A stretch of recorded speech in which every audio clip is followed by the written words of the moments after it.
Bueno, básicamente a la luz de lo que es el debate, digamos, hoy voy a dar una charla que tiene más de técnico que de político, dado lo sucio del debate, en especial respecto a la suciedad y la deshonestidad intelectual con la que debaten los orcos o cómo, digamos, trata de instalar temas, porque parece que ahora están muy preocupados por la pobreza, por los indigentes, pero parece que en los 4 años anteriores no había ni pobres ni indigentes. Y cuando habían estado antes en el gobierno, los habían escondido debajo de la alfombra porque decían que era estigmatizante. Por eso, si bien yo creía que había que dejar de tanto de hablar de la herencia o algo, lamentablemente la deshonestidad intelectual del kirchnerismo, digamos, y sus socios políticos, nos obliga a tener que contar de vuelta de por qué lo que estamos haciendo en el resto del mundo se considera un milagro, mientras que acá empiezan a encontrar cosas que no había hasta hace 8 meses, como si el problema de la pobreza y la indigencia fuera un problema que se gesta en un solo día. En ese sentido, cuando nosotros llegamos al gobierno, estábamos frente a la peor herencia que recibió un gobierno en toda la historia argentina. Combinábamos elementos de las 3 peores crisis que tuvo Argentina en la historia. En lo que tiene que ver en el plano monetario, teníamos un sobrante monetario, un desequilibrio monetario como consecuencia del control de capitales y que se manifestaba en una brecha de 3-1 con el tipo de cambio, es decir, una brecha del 200%. El sobrante monetario era el doble del que existía en la previa del Rodrigazo. Crisis que implicó que al momento de tener que sincerar las cuentas externas, multiplicó por 6 la tasa de inflación. Con el kirchnerismo trayendo una inflación en torno al 250%, solamente eso de piso hubiera puesto la inflación en términos del 1.500, y de hecho, siendo que además el desequilibrio era del doble, por lo menos eso solo ya hubiera llevado la tasa de inflación a niveles del orden del 3.000%. No solo eso, sino que además, como si todo esto fuera poco, combinábamos con un balance del Banco Central aún peor que el que había durante los inicios de 1989, es decir, previo a la hiperinflación de Alfonsín, quien tuvo que huir del poder, digamos, con una inflación del 5.000% anual. Y en esa situación, la relación de pasivos remunerados respecto a lo que tiene que ver con la base monetaria era de 4 veces. Esto quiere decir que hubiéramos multiplicado la tasa de inflación por 4 veces. Esto significa que, como si nada, nos hubiéramos ido a inflaciones del nivel del 12.000%. Y como si todo esto fuera poco, además teníamos indicadores sociales que eran peores que los del 2001. Por lo tanto, estábamos frente a una verdadera catástrofe, verdaderamente frente a una situación social y una situación económica y financiera lamentable. A esta pintura se le agrega algunos elementos adicionales. La economía argentina no crecía genuinamente desde el año 2011, es decir, tenía fluctuaciones frente a un mismo nivel, que el nivel tope se había alcanzado en el año 2011 y nunca más se logró superar. Eso implica que al momento de llegar al poder estábamos con un PBI per cápita entre 13 y 15% por debajo del nivel que se había observado en el año 2011. No solo eso, el empleo formal estaba clavado en 6 millones de personas, en 6 millones de puestos de trabajo, y ese número no se había movido.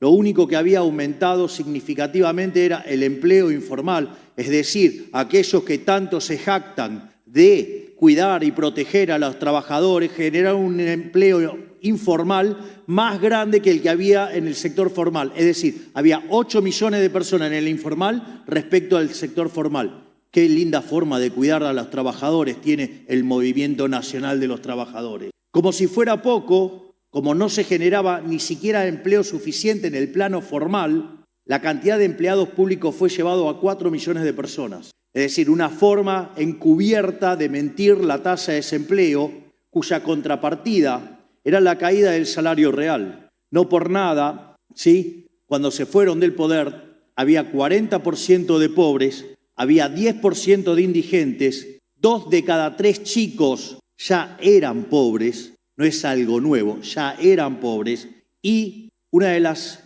ofensas más grandes que generó el kirchnerismo, que 1/3 de los trabajadores, cuando históricamente el trabajo fue un elemento de movilización social ascendente, 1/3 de los trabajadores eran pobres, aún teniendo trabajo. No solo eso, sino que además a ese cuadro de actividad, empleo y salarios, pobreza e indigencia tan lamentable, se acompañaba con una tasa de inflación creciente. Pareciera que descubrieron que ahora apareció la inflación. Es muy interesante porque luego de lo que fue el exitoso programa de convertibilidad, que fue el mejor programa económico de la historia, salvo por el hecho de que lo estamos mejorando nosotros, básicamente el kirchnerismo tuvo distintos escalones de inflación. Néstor Kirchner llevó a la inflación a un promedio en torno al 10%. Cristina Fernández de Kirchner en su primer gobierno lo llevó a 20%, en su segundo gobierno lo llevó a 30%, Macri lo llevó a 40% y Alberto Fernández se terminó yendo con cerca de 250% de inflación. Es decir, vean la dinámica en la cual venía acelerando la tasa de inflación. No solo eso, sino que además, en el mes de diciembre del año pasado, en la primera semana, la inflación venía viajando a un ritmo del 1% diario. Eso, en términos anualizados, les aviso que la tasa de inflación se computa en términos exponenciales. Es decir, eso implica, o si ustedes quieren, un crecimiento geométrico, para el que lo quiera hacer en términos discretos. Y eso significa una inflación de en torno al 3.700 anual. No solo eso, sino que, como si esto fuera poco, cuando ustedes computaban 2 semanas de diciembre, es decir, ya cuando estábamos por asumir, esa tasa se había acelerado a niveles del 7.500% anual.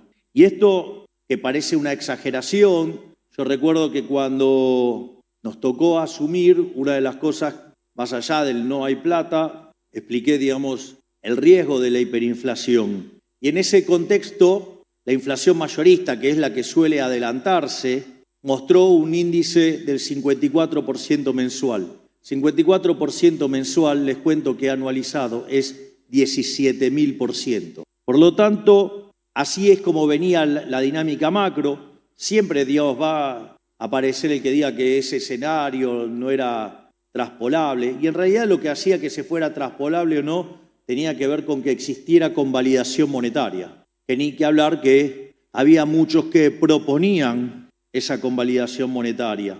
Entonces, básicamente, la pregunta es entonces, ¿qué nos encontramos del lado fiscal y monetario que pudiera habilitar semejante aberración se volviera realidad? O, digamos, como quiere hacernos creer el soviético, que en realidad es una ficción y solo una cuestión de cuentitas. El problema es que él no la sabe hacer ni siquiera con un ábaco, porque no sabe sumar ni con una. En ese sentido, más o menos cuando ustedes estudian la literatura de indicadores tempranos de crisis, digamos, uno de los indicadores son los déficits gemelos, es decir, la combinación del déficit fiscal con la que vendría a ser el déficit de cuenta corriente. En general, cuando ustedes tienen déficit gemelos por 4 puntos del PBI, eso es una alerta amarilla. Cuando tienen 8% del PBI, es una alerta roja y se van a pegar una tremenda piña. Bueno, nosotros heredamos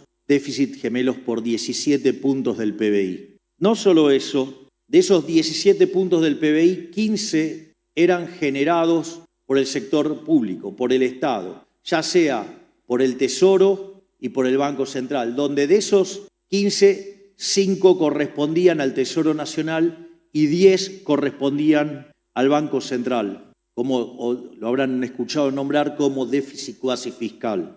Al mismo tiempo teníamos vencimientos de deuda, teníamos 25.000 millones de dólares de vencimientos de deuda externa, donde la gran mayoría de esos vencimientos eran con organismos multilaterales de crédito, y aquí también había un problema porque Argentina sistemáticamente había violado lo que eran los acuerdos con el fondo, las metas con el Fondo Monetario Internacional. En eso sí, caerle todo al kirchnerismo sería injusto, porque si hay algo que caracterizó a la Argentina a lo largo de toda su historia, es no cumplir con las metas pactadas con el Fondo Monetario Internacional. Por otra parte, a eso mismo había vencimientos de deuda en pesos por el equivalente de 90.000 millones de dólares. Pero no solo eso, había otros problemas adicionales que básicamente tenían que ver con la quiebra del Banco Central. Básicamente una de las cosas que hizo el gobierno anterior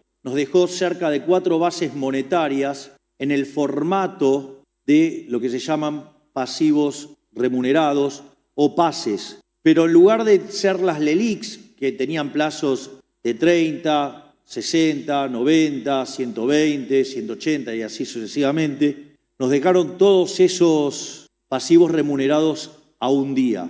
Es decir, que en un día podríamos haber quintuplicado la cantidad de dinero.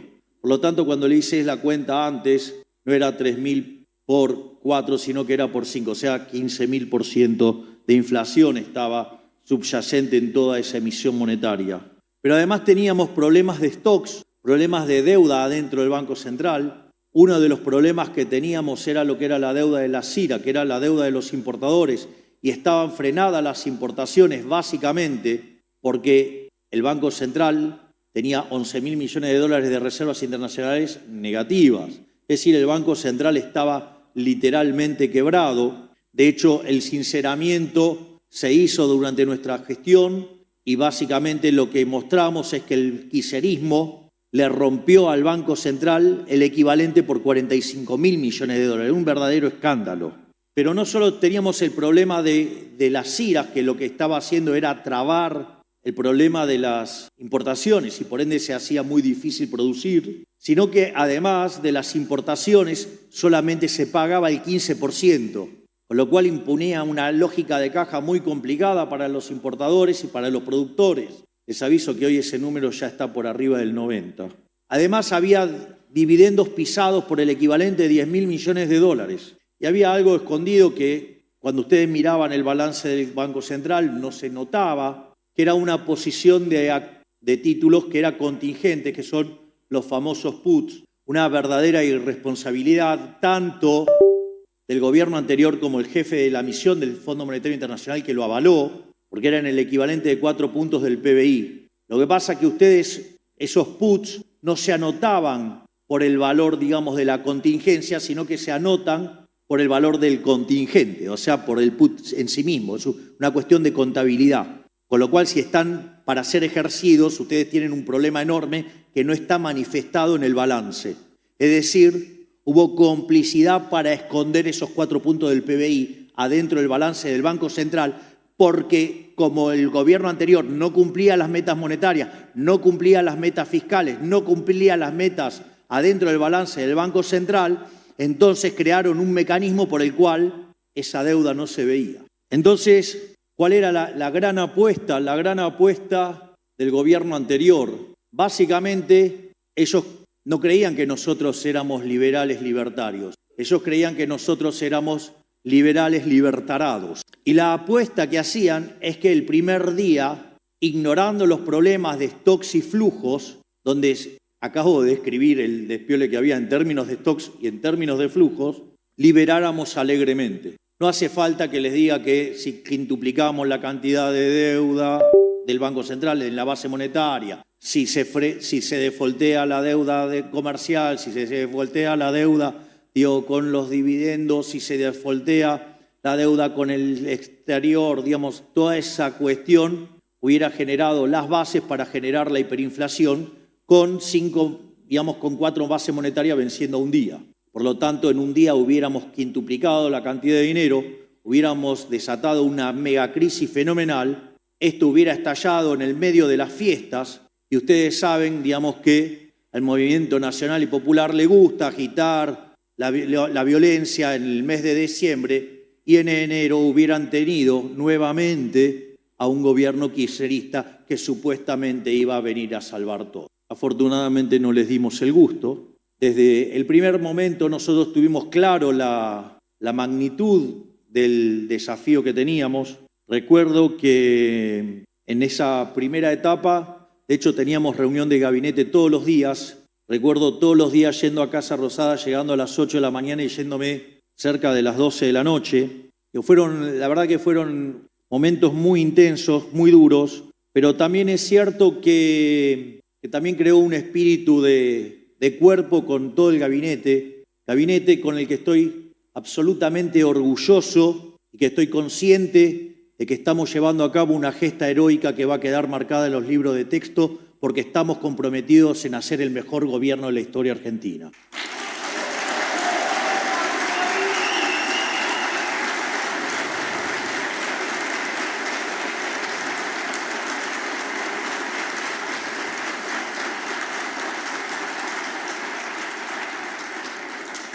Básicamente, entonces el primer objetivo que era claro había que evitar la hiperinflación. Nosotros, convencidos que la inflación es siempre y en todo lugar un fenómeno monetario, entonces estábamos convencidos que lo que había que hacer era frenar con la emisión. Y de esos elementos vinculados a la emisión, había cuestiones vinculadas al déficit fiscal y cuestiones vinculadas al déficit cuasi fiscal. Había que cerrar el cuasi fiscal y había que ajustar el tesoro. Yo recuerdo que durante la campaña, yo hacía campaña con una motosierra.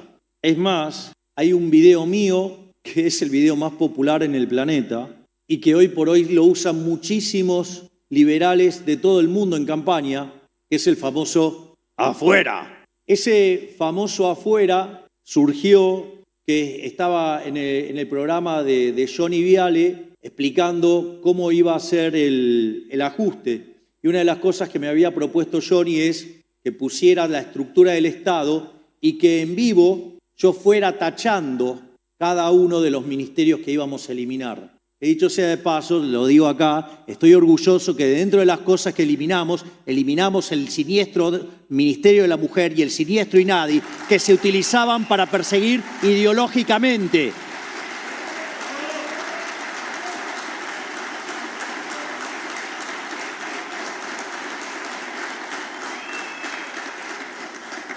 De hecho, recuerdo que cuando dije que esas dependencias del Estado eran antros de persecución ideológica, recuerdo que me han dicho de todo. Digo, con la cantidad de insultos se hubiera podido llenar más bolquetes que los asociados con la CIRA.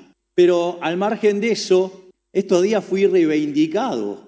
Digo, porque una periodista militante dijo que el "yo te creo, hermana", era una cuestión retórica y de acción política. Es decir, terminó de confesar que era una forma de perseguir a opositores, cargándole a los opositores delitos aberrantes que después nos enteramos que son los delitos aberrantes que cometen ellos.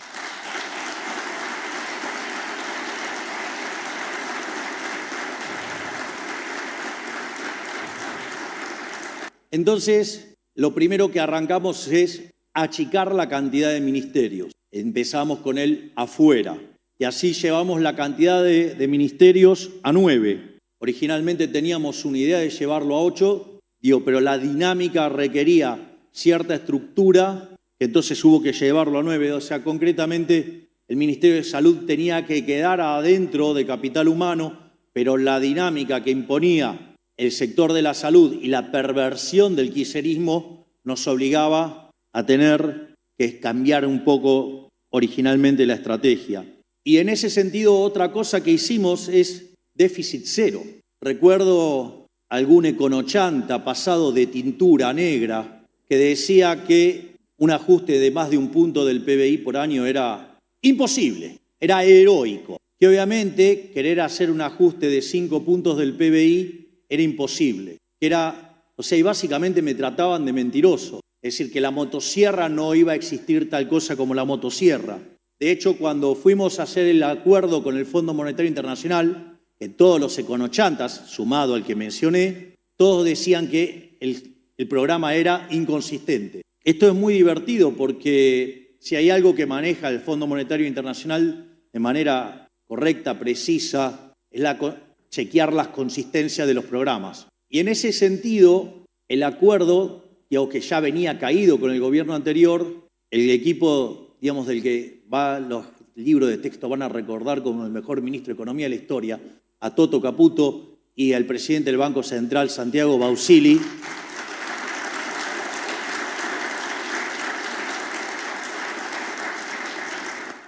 Una tarea que hubiera demandado cerca de 3 meses, lo lograron en un fin de semana. No solo eso, es el con lo cual, cuando decían que no teníamos plan, parece que sí teníamos plan. Y si no hubiéramos tenido plan, hubiéramos volado por los aires. Porque si nos hubiéramos puesto a recitar plan integral, digamos, y no hacer nada, o hacer más de lo mismo con mucha tibieza, algo así como el helado caliente, el esqueleto obeso, ¿no? Digamos, hubiéramos volado por los aires. Entonces, en ese contexto, recuerdo que el fondo lo que nos pedía era, bueno, por lo menos cumplan las metas que los orcos no cumplieron. Con lo cual, dado el desvío que habían dejado, era ya un desafío.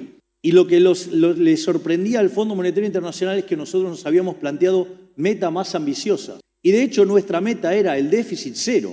Imagínense con todos los econochantas de acá diciendo que lo único que se podía ajustar era un punto del PBI. Era como que parecía, valoraban nuestro ímpetu, nuestra fuerza, nuestra voluntad, pero les pareció con que alcanzáramos el número del fondo estaban contentos. Nosotros nos pusimos de todas maneras la meta de déficit cero, la cual queríamos alcanzar en el año 2024, o sea, en este año.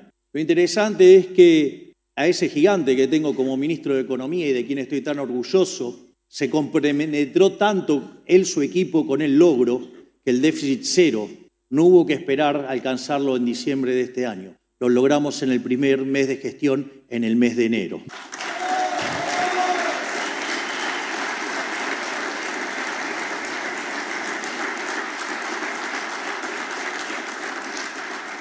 Es más, les cuento una anécdota. Un día estábamos en reunión de gabinete y entonces Toto se tenía que ir a una reunión y se va. Entonces cuando se va, me quedo con el resto de los ministros y le digo, miren, el esfuerzo que está haciendo este hombre es descomunal. Le pido a cada uno de los ministros que además bajen el 10% del gasto en cada uno de sus ministerios. Es sorprendente porque a la semana todos los ministerios me habían traído propuestas para bajar el déficit. Y fue tanto lo que nos comprometimos con eso que en la etapa de arranque el ajuste no terminó siendo de 5 puntos del PBI, sino que terminó siendo por el equivalente de 7 puntos del PBI. Obviamente hubo una sobrereacción, teníamos que claramente poner las cuentas en orden y hoy, digamos, hemos empezado a recomponer esas partidas.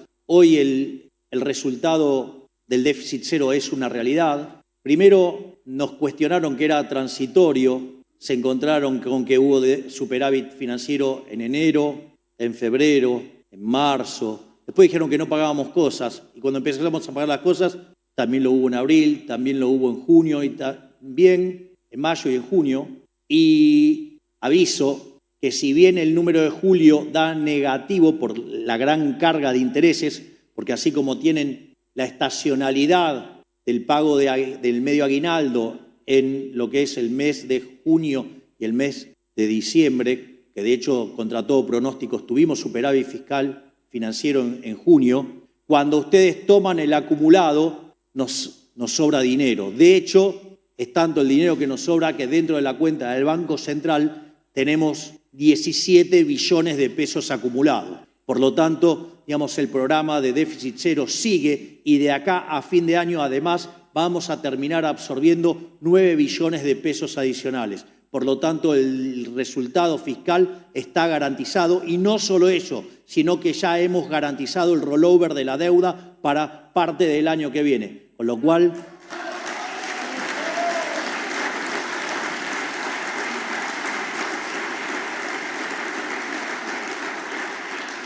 y no solo eso, sino que además teníamos el problema de los pasivos remunerados, el déficit cuasi fiscal de 10 puntos del PBI, y eso es interesante porque nadie hablaba en campaña del déficit cuasi fiscal. Claro, era un problema técnico, digamos, muy importante, pero que lejano al público, entonces nadie hablaba de eso.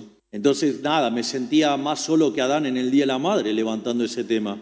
Pero era, digamos, pero el orden de magnitudes era estremecedor. Sí, sabíamos que el problema fiscal era grande, y eran 5 puntos del PBI, imagínense el problema del Banco Central siendo 10 puntos del PBI, era el doble. Es decir, 2/3 del problema estaban en el Banco Central. Y mientras que nadie tenía ninguna solución y que creían que esto se arreglaba solo, digo, una cosa increíble, se arreglaba solo. Los que proponían cosas, los que nos proponían era subir la tasa de interés. Algo que si efectivamente lo hubiéramos hecho, hubiéramos probado con el mecanismo de estabilización tradicional, en lugar de tener una relación de 4 bases monetarias de remunerados contra una, hoy tendríamos cerca de 10 bases monetarias contra una, y hoy estaríamos discutiendo el rollover de esa deuda, el carry trade, digamos, cuándo estallaba la hiper. Sin embargo, en una tarea titánica, ciclópea, por parte de Santiago Bausili, logró lo que nadie se hubiera imaginado, porque ni siquiera era parte del debate público.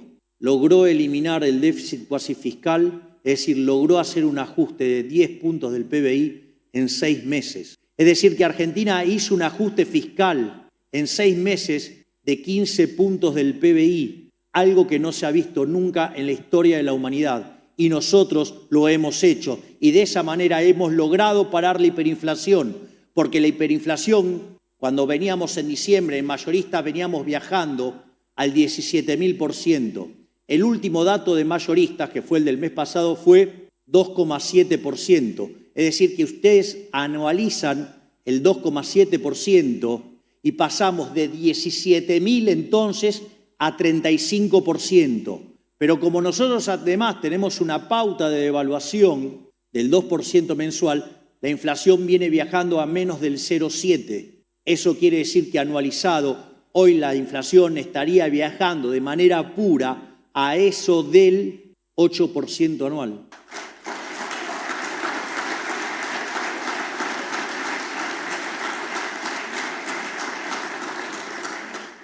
Debe ser por eso que en el mundo hablan del milagro económico en Argentina y la miserabilidad de los econochantas y de los políticos no les permite reconocer la gesta heroica. Si bien el discurso lo tengo, digamos, armado en términos de todo lo que hemos logrado, digamos, ahora les voy a contar cuáles son las próximas facetas de lo que es el programa de gobierno y cómo esto se va a traducir en crecimiento económico.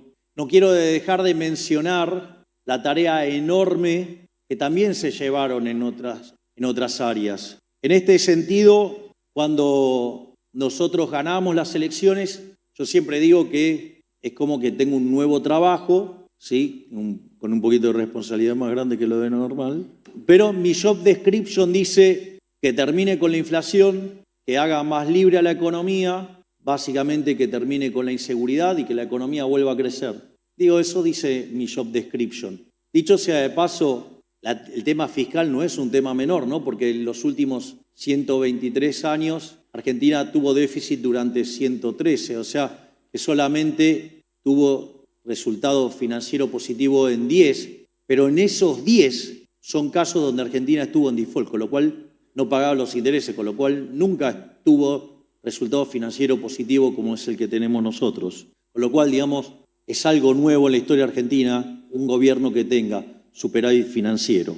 Pero volviendo al job description, una de las cosas que me pidieron es que terminemos con la inseguridad. Y ahí quiero destacar el enorme trabajo de esa monumental ministro que tengo en el plano de seguridad, que es la doctora Patricia Bullrich.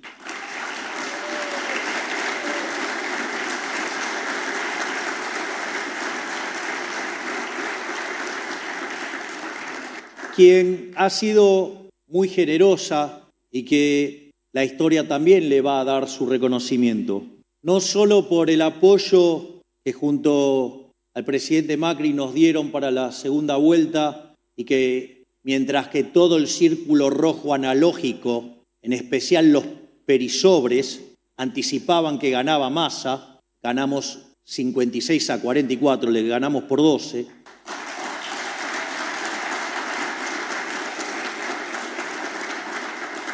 O sea, no solo tuvo ese gesto, sino que además, junto al doctor Petri, decidieron básicamente sumarse al gobierno. El doctor Petri está haciendo una tarea verdaderamente superlativa, reequipando a las Fuerzas Armadas como nunca se había hecho en los últimos 50 años. Y la doctora Bullrich, cuando yo hablé con ella me señaló que le interesaba otra área porque ya había estado en seguridad. Y yo le pedí que los problemas eran demasiado grandes y que necesitaba que vuelva a cubrir la cartera de seguridad. Y vaya que está haciendo un trabajo brillante. No solo tuvo la grandeza de aceptar el cargo, sino que está exterminando la inseguridad y se terminaron los piquetes, los malditos piquetes que nos arruinaban cada día.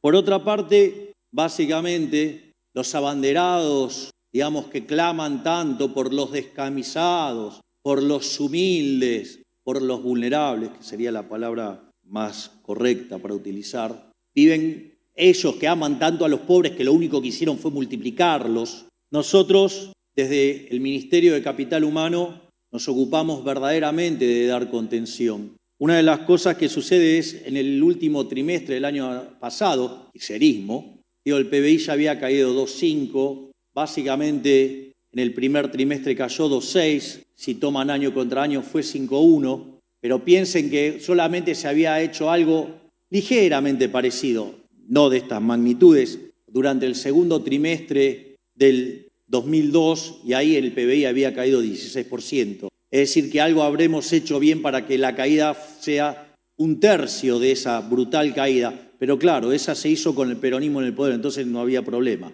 Y los saqueos de supermercado que había en diciembre, cuando se llevaron puesto a De la Rúa, digamos, a Duhalde no le pasó más. Dicho esto, si efectivamente la política social fuera mala, digamos, hubiéramos tenido un estallido, y eso no ocurrió. Porque básicamente una de las cosas que tanto se quejaron todos era de los gerentes de la pobreza. Y ahí también dimos una batalla muy fuerte con la ministra Petovelo al frente, y queríamos terminar con el curro de los gerentes de la pobreza. Y esto no es menor porque el punto era, nosotros sabíamos que el primer trimestre iba a ser muy duro y teníamos que generar el mecanismo de contención social. Por lo tanto, lo que pasara dentro del Ministerio de Capital Humano era importante.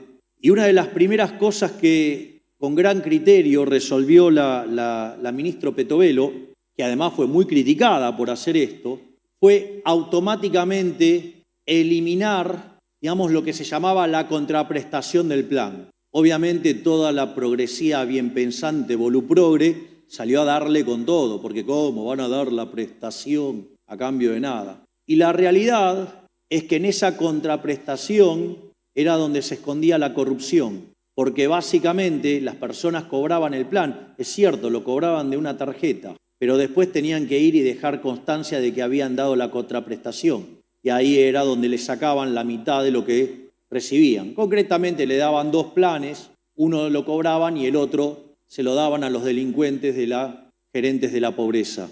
De hecho, fue tan fuerte cuando se hizo este impacto, y es que rápidamente Beliboni salió a amenazarnos con una marcha, decía que iba a convocar 50.000 personas, porque básicamente esperaban que fueran 100.000, pero lo interesante de haber sacado los intermediarios era que la gente ahora, nosotros pagábamos la misma plata, pero a los más vulnerables les llegaba el doble de dinero. Además pusimos una línea de denuncias. Recuerdo que cuando pasó esto hubo cerca de 18.000 denuncias, donde básicamente además el que cortaba no cobraba, y en ese contexto,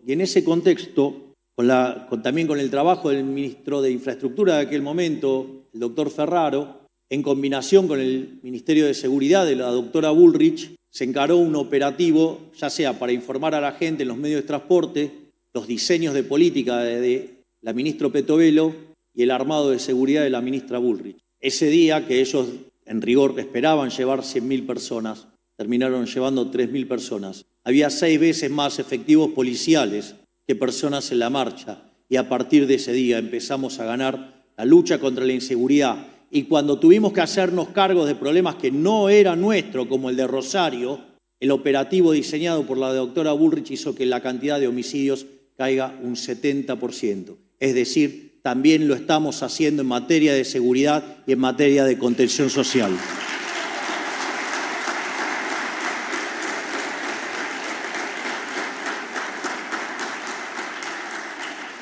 Pero otra cosa a la que me comprometí, y es mi objetivo, es que Argentina sea el país más libre del mundo. Y con eso empezamos una agenda de desregulación. Y ahí enviamos un DNU y enviamos la ley bases. Argentina, la reforma estructural más grande de toda su historia fue la que se hizo durante el primer gobierno de Carlos Menem. Fue la reforma estructural más grande de la historia argentina. Nosotros, si contemplamos el DNU y la ley bases que hemos logrado sancionar a pesar de tener 15% de la Cámara de Diputados y 10% de la Cámara de Senadores, la combinación de esas dos reformas es 8 veces más grande que la reforma que hizo Menem. Acabamos de hacer la reforma más grande de la historia argentina.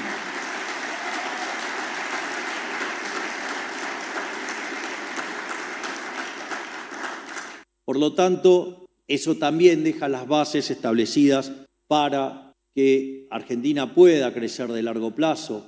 Eso implica un salto en los indicadores de libertad económica de 90 puestos. Es decir, empezamos a parecernos a algunos países europeos. Pero les tengo una noticia. A mí con eso no me alcanza. No me alcanza a parecerme a Alemania, no me alcanza a parecerme a Francia, no me alcanza a parecerme a Italia. Yo quiero que Argentina sea el país más libre del mundo. Y tenemos pendiente 3.200 reformas estructurales.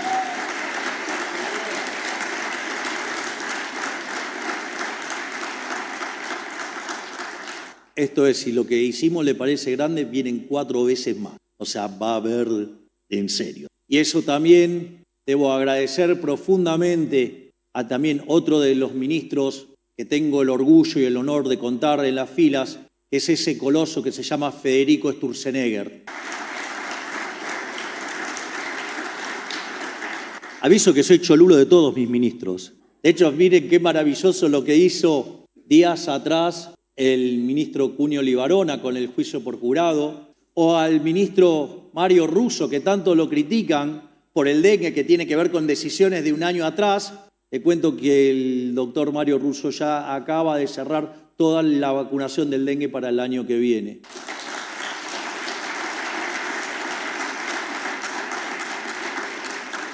Me parece que hay que pensar mucho para decir que no hay que gestión en este gobierno. El que lo entendió, lo entendió. Y no es un palo a quien yo le tengo mucha estima, aviso. Por eso dije hay que pensar mucho. Bien, vamos a hablar de lo que se viene. Básicamente, los dos pilares de acá hacia adelante son dos. Perdón, es que estuve nombrando al soviético y se me pegó. Al margen de eso, bueno, me pueden acusar de redundante, no de bruto. Al margen de eso, el primer gran elemento es el déficit cero. Nosotros, para este presupuesto, estamos escribiendo de una manera distinta la presentación del presupuesto para asegurar el cumplimiento del déficit cero.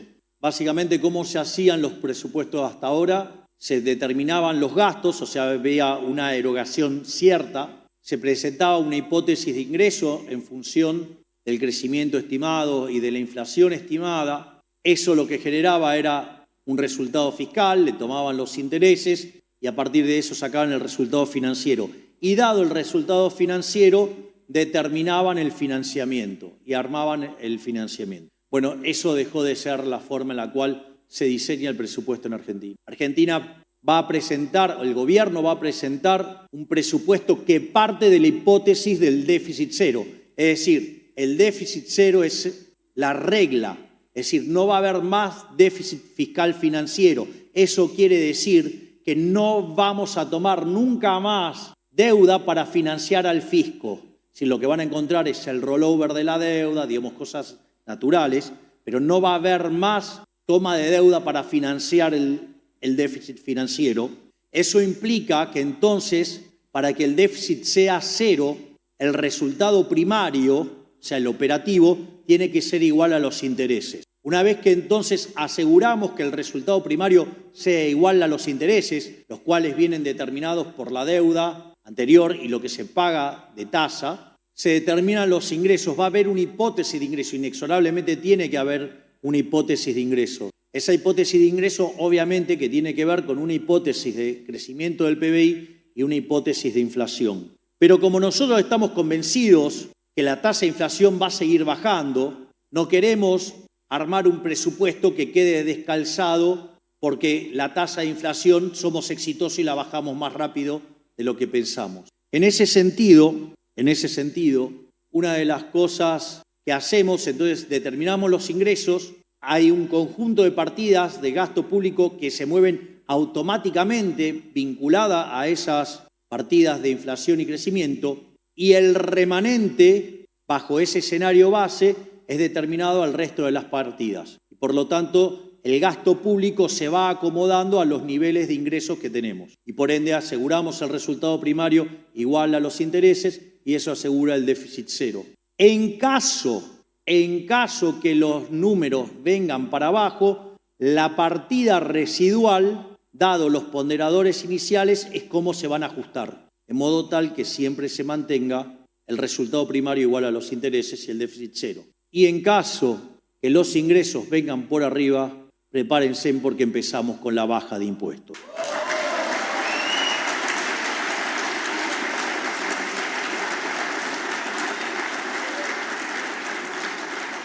Es más, de hecho ya empezamos con la baja de impuestos. En septiembre va a empezar a regir la baja del impuesto país del 17,5 al 7,5. Y en el mes de diciembre se elimina el impuesto país. No solo eso, sino que además aquellos que hayan escuchado mi discurso en la rural habrán visto toda la batería de medidas que utilizamos para el sector agropecuario, que ya está en marcha. Es decir, dijimos que íbamos a bajar impuestos y lo estamos haciendo. Pero no solo eso, estamos bajando el impuesto más perverso de todos, que es el impuesto inflacionario. El verdadero peso que tiene que enfrentar una economía es el tamaño del gasto público. Y cuando tomo el caso del Estado Nacional y el Banco Central, le hemos devuelto a los argentinos de bien 15 puntos del PBI. Vaya que eso sí es una baja de impuestos.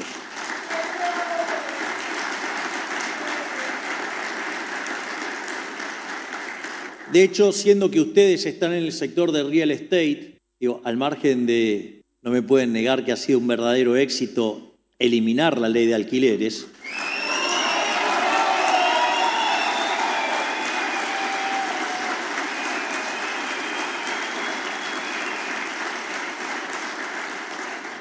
Sino que mientras que en diciembre discutíamos si íbamos o no a una hiperinflación, hoy ha envuelto los créditos hipotecarios a 30 años. Vaya que sí hemos dado un cambio radical en eso.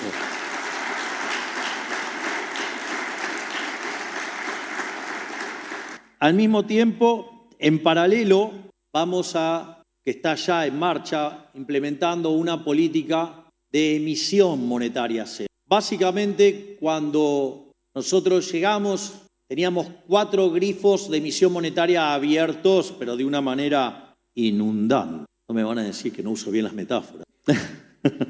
Entonces, debe haber algo que me tiene hecho un poeta, ¿no?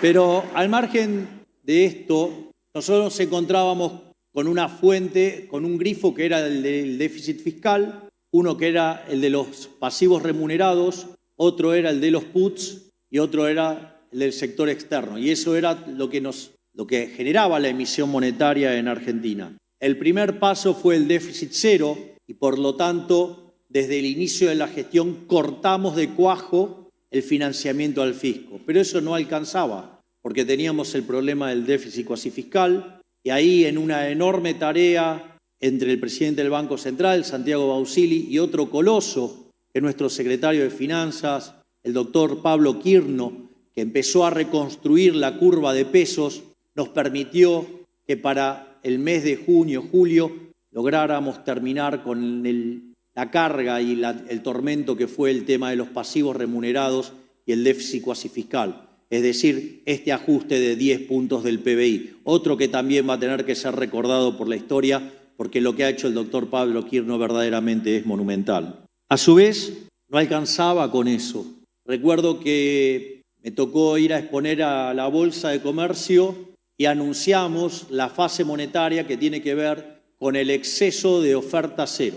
Esto es, solamente se iba a emitir dinero por sector externo, asumiendo que la emisión por sector externo es demanda de dinero y que entonces, si uno fija el tipo de cambio o tiene un mecanismo como el que tenemos nosotros, que es como fijar el tipo de cambio, ustedes lo que tienen, nada más que va saltando, digamos que es el crawling peg. Básicamente lo que ustedes tienen es que cuando dan unas características de esas, la gente va y compra los pesos, porque básicamente lo necesita para hacer transacciones, entonces ese dinero está siendo demandado y por ende oferta y demanda se mapean y consecuentemente no tiene presión en precios. Cuando nosotros estábamos anunciando eso en la Bolsa de Comercio, que teníamos encaminada la negociación con los puts, nosotros hacemos el anuncio y el día lunes, cuando el doctor Caputo y el doctor Bausili estaban en reunión con los bancos a las 10 de la mañana tratando de cerrar el problema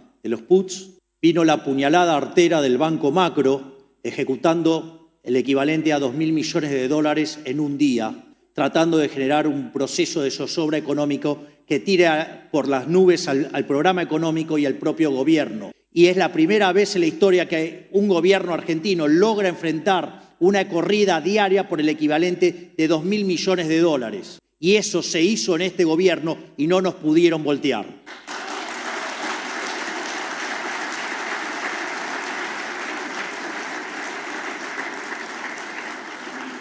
Todavía recuerdo lo que hubo que amacarse durante ese día lunes con el equipo económico, con el Banco Central, para neutralizar semejante puñalada. Pero claro, la posición del gobierno financieramente es tan sólida, esto que yo les contaba, que tenemos 17 billones de pesos del Tesoro depositado en el Banco Central, nos permitió quitar esos 2 billones de pesos que hubo que pagarle al Banco Macro. Y como fallaron eso, a la semana siguiente estaban hablando de que iban a buscar un tipo de cambio entre 1.800 y 2.000 pesos. Frente a esa situación, recuerdo que con el doctor Caputo estábamos en Estados Unidos, estábamos en Idaho, previo a que a mí me tocara exponer en Sun Valley, y entonces decidimos lanzar la etapa más dura y agresiva del programa monetario, que era emisión cero. Y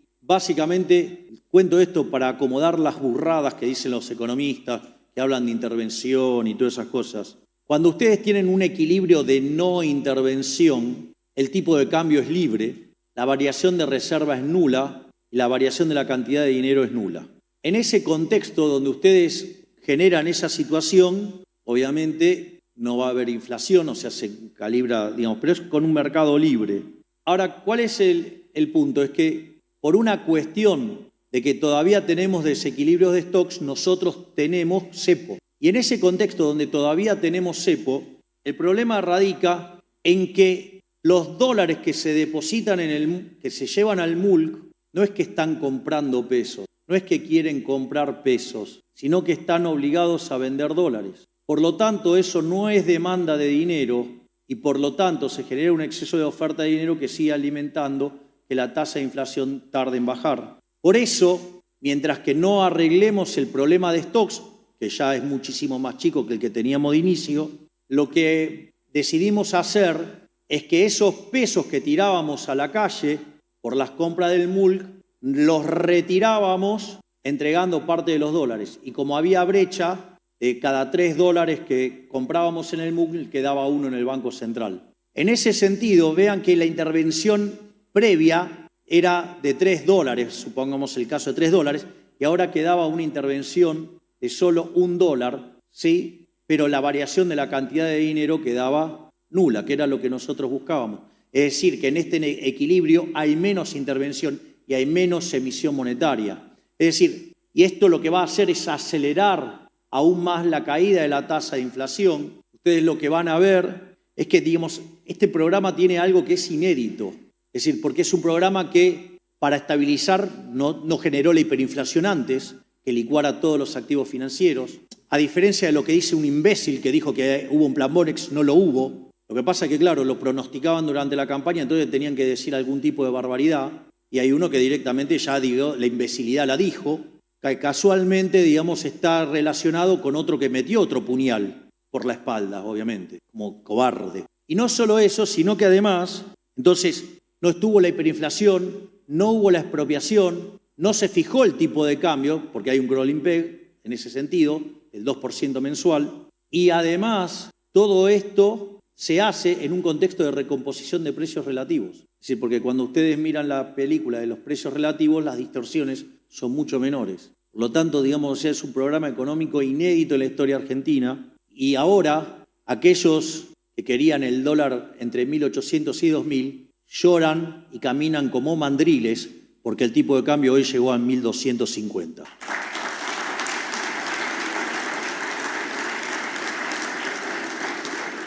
Naturalmente esto ahora entonces nos lleva, y la pregunta que sigue, ahora va a haber una pequeña parte en la cual voy a hablar en latín, como diría el profe de Pablo, es decir, me voy a rajar una tremenda puteada, quiere decir, que tiene que ver con los imbéciles que dicen, bueno, pero ahora se acumulan menos reservas, y como se acumulan menos reservas, el gobierno no va a poder pagar, aun cuando tenemos asegurados los pagos todo de enero, que es cuando son los grandes vencimientos.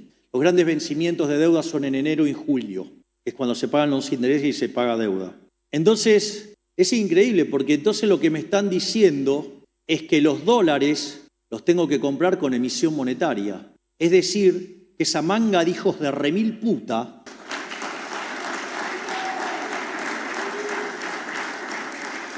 les aviso que les puse rótulo, pero todavía no lo justifique, la justificación viene ahora. Lo que me están diciendo es que yo le rompa el culo al pueblo argentino con impuesto inflacionario para pagar la deuda. Por eso son unos tremendos hijos de remil puta.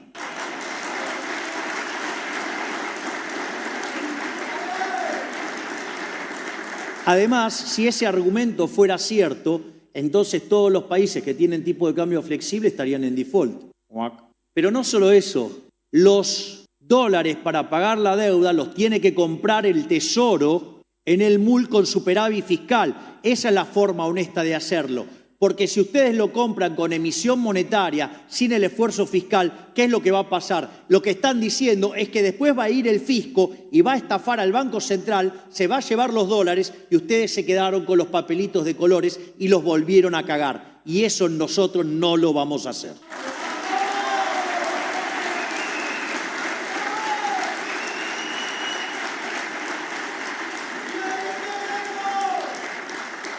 Por lo tanto, ahora la nueva pregunta es, ¿y cuándo salen del cepo? Es decir, son tan imbéciles que no entienden que están frente a un gobierno liberal. Eso de estar determinando las fechas es bien de colectivista, autoritario o dirigista. Es decir, si yo estoy tomando todo un esquema de política económica en el cual le devuelvo la libertad a los agentes, dependo de cumplir metas en función de que los agentes las quieran lograr. Y eso... El cepo, ¿cuándo vamos a salir del cepo? Mire, esto es interesante, no porque necesitan tanto dólar, es mentira todo eso, yo le voy a decir cómo es. En el momento que la demanda de dinero como consecuencia del crecimiento económico, les recuerdo que los econochantas decían que nos íbamos a una depresión, o que era una L, o que no sé qué cosa, la economía tocó piso entre abril y mayo, y hoy la economía está en fuerte recuperación. Pero al margen de eso lo que hace es que se recomponga la demanda de dinero. Esa recomposición de la demanda de dinero hace que la demanda de base monetaria suba.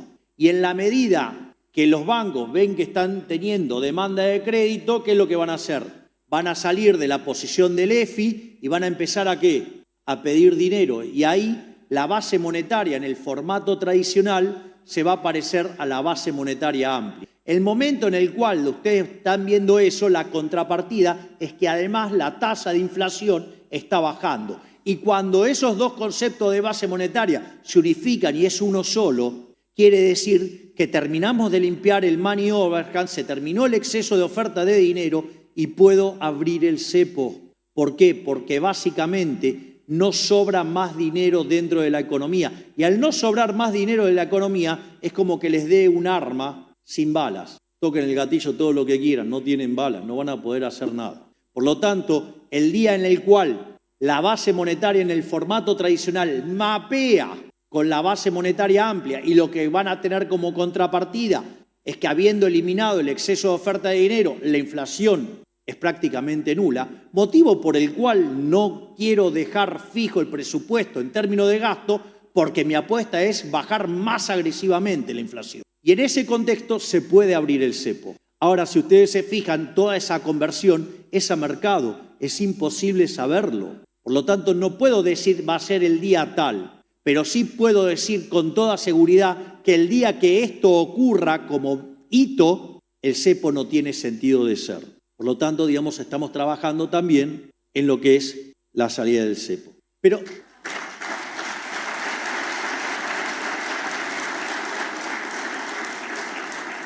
Pero la campaña, miren, la campaña tenía 3 cosas. Nadie puede decir que los engañé. Digo, estaba la motosierra, acabo de describir la motosierra, dije que voy a perseguir a los corruptos, persigo a los corruptos, dije que voy a bajar la inseguridad, la estamos destruyendo.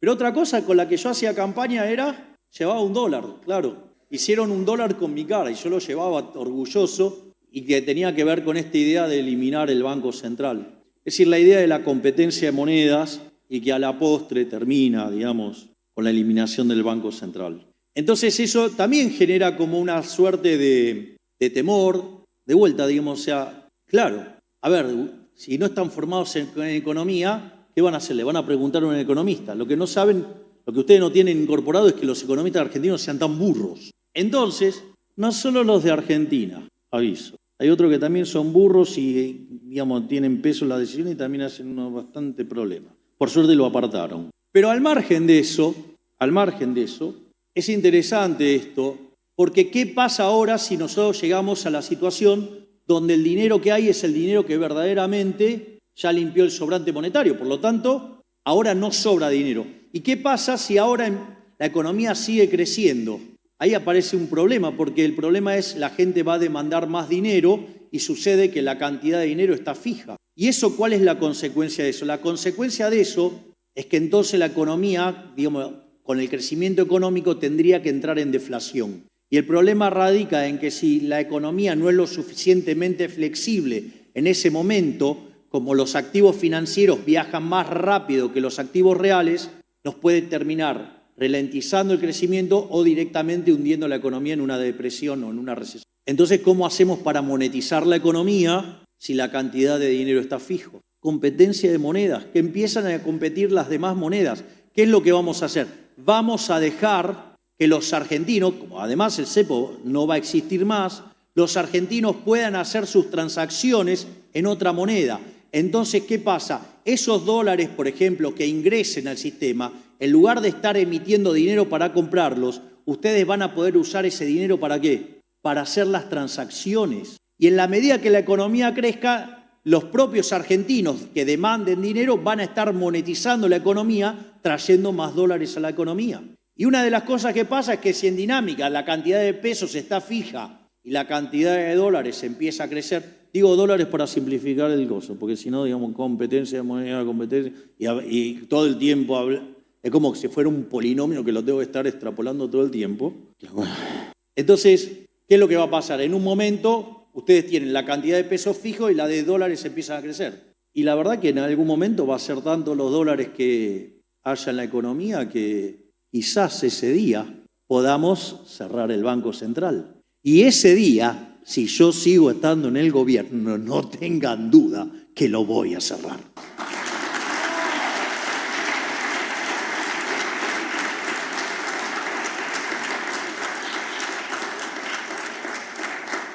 Finalmente, ahora dejé lo mejor, que es el tema del crecimiento económico. Entonces, ¿qué es lo que va a generar crecimiento económico en esta economía? Si yo lo pusiera en la terminología que usan, digamos, los hijos bastardos de Adam Smith, o sea, los que no saben de crecimiento, y solamente miran la evolución del PBI, yo podría decir que el PBI va a expandirse, podría decir que el PBI crece, digamos, yo lo voy a decir expandir, pero lo van a manifestar como un aumento del PBI. Ese aumento del PBI, por ejemplo, una de las cosas que ustedes tienen es que hace ya más de 3 meses que los salarios le vienen ganando a la inflación.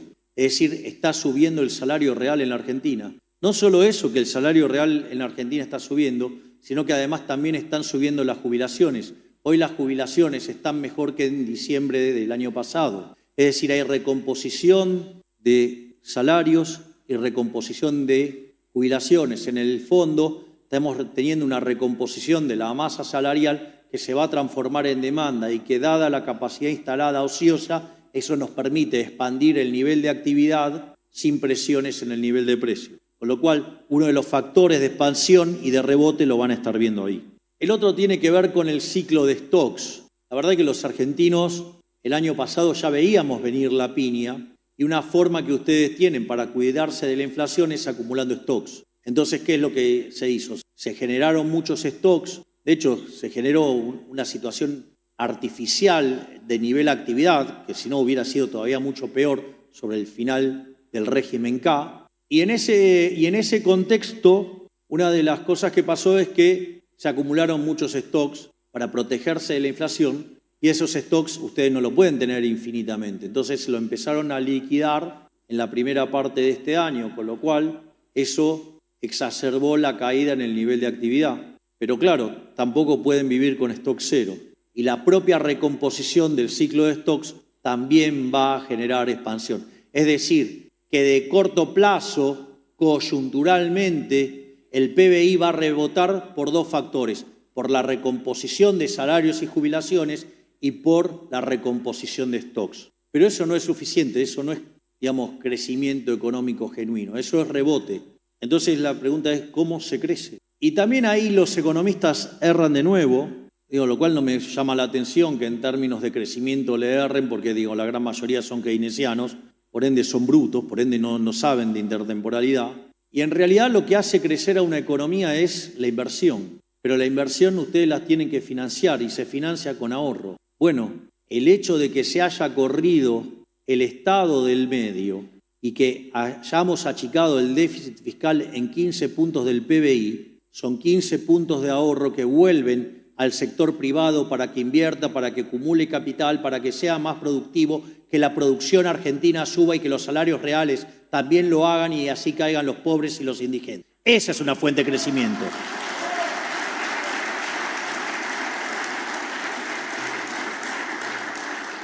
Por otra parte, nuestro compromiso férreo con una política de emisión cero lo que va a hacer es que dejemos de padecer la inflación y que la inflación deje de distorsionar precios relativos y, por lo tanto, eso permita guiar de mejor manera y de manera más eficiente la inversión dentro del sector privado y, por ende, eso también va a generar un salto en el crecimiento económico. Pero también, muy importante, es el tema fiscal. Porque cuando nosotros decimos déficit cero, significa que la deuda no sube. Y si la deuda no sube, la relación deuda-producto, conforme, aun cuando el PBI quedara constante, es no creciente. Y si es no creciente, el país es solvente intertemporalmente. Quiere decir que puede pagar su deuda. Y si su deuda cae, o su relación deuda-producto cae o no crece, cae el riesgo país. Y les recuerdo que cuando nosotros asumimos, estaba en 2.900 puntos básicos. Les doy la noticia que hoy rompió la línea de los 1.500 a pesar de los degenerados fiscales.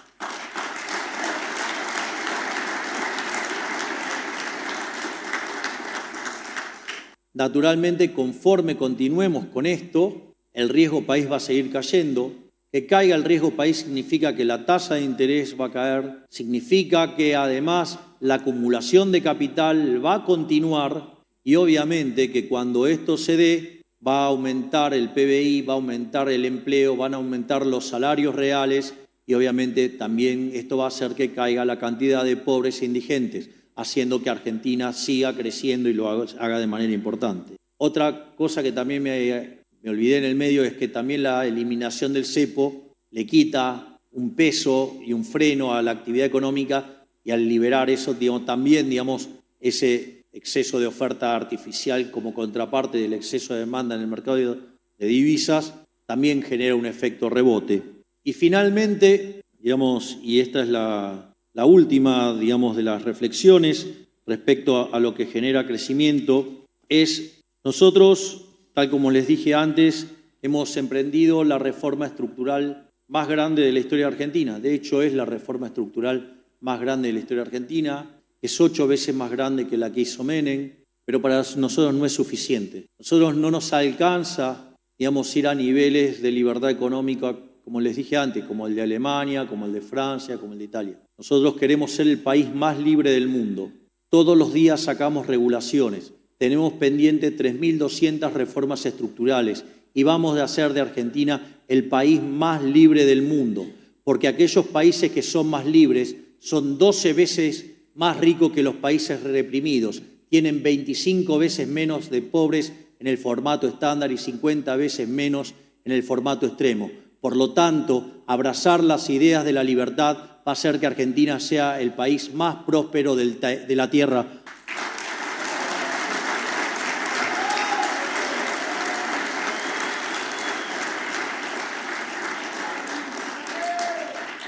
En definitiva, les pido que entonces no nos acompañen como meros espectadores que disfruten cómo va ocurriendo el milagro argentino que nos va a hacer Argentina grande nuevamente. Les pido que se involucren y que ustedes sean actores verdaderamente protagónicos en este milagro que va a hacer de Argentina una gran potencia mundial. Por eso pido que Dios proteja a los argentinos, que las fuerzas del cielo nos acompañen y ¡viva la libertad, carajo! ¡Viva la libertad, carajo! ¡Viva la libertad, carajo!